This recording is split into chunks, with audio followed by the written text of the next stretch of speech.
On this week's episode of Create, Consume, Repeat, I finally get around to reviewing The Sinking City. I know I said I'd do it last week, but life. Developed by Frogware, The Sinking City is an open-world action-adventure horror mystery game inspired by the stories of H.P. Lovecraft, most notably Shadows Over Innsmouth. And in case your Lovecraft is a little rusty, it's the tale of a poor coastal fishing town that offers human sacrifices to the deep ones in exchange for wealth in the form of large fish hauls and precious jewels.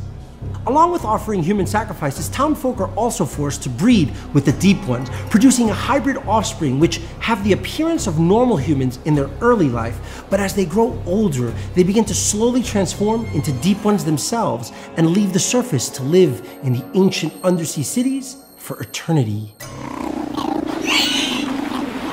Creepy shit. And yes, there is totally a racist and xenophobic undercurrent to the tale, and by proxy, the game. But that's to be expected when dealing with this sort of subject matter. And just as a disclaimer, I am in no way, shape, or form endorsing these views because racism is deplorable.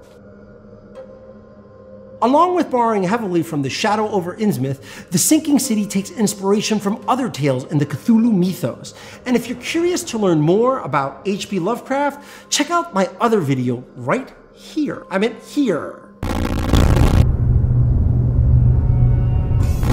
The Sinking City opens on Detective Charles Reed traveling to the town of Oakmont to discover what's causing his mysterious visions.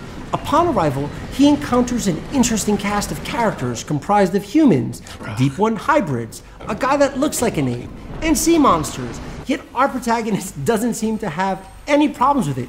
He's not bothered, not one bit. Go figure. Why do you care? What's your angle, outsider? Hell, if I saw a talking ape with such impeccable fashion sense, I'd at least ask for the tailor's name. Oh, and FYI, the sea monsters have become so problematic, cash has been replaced with bullets as the preferred form of currency. That's some Mad Max shit right there. Putting aside these questionable narrative choices, the game itself does a great job of creating a dreadful atmosphere, spinning an enjoyable Lovecraftian tale while making the art of sleuthing approachable, with the inclusion of the mind's eye mechanic, a supernatural gift that grants you the ability to peer through the fabric of reality, seeing visions of the past in order to piece together clues and solve mysteries. Pretty dope. That said, if you're looking for deeper, more fleshed out detective mechanics, I'd recommend the Sherlock Holmes series. They do a much better job of capturing the cool factor of solving mysteries.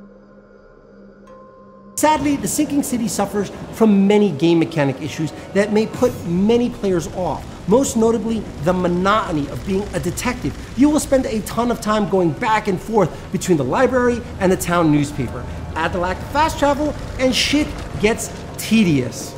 Another issue was having to read every single note in order to get directions, which basically are cross streets, and then place your own markers on the map. I get that being a detective is all about the details, but this mechanic didn't further the enjoyment of the game. It actually detracted. And no offense, I live in a Google Maps world. Factor in the lack of refinement in the menu system, and the butcher's bill of annoyances starts to pile up really fast. Clearly, console usability was not a priority. Shame on you. But of all the problems of the game, the worst one has to be the clumsy and dated combat mechanics. I mean, it's pretty bad.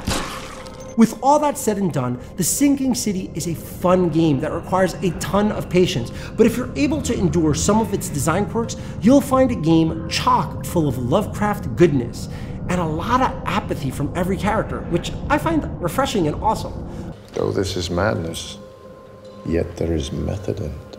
Love the game, hate the game, let me know in the comment section below. And as always, please hit the subscribe and tell your friends. Bye!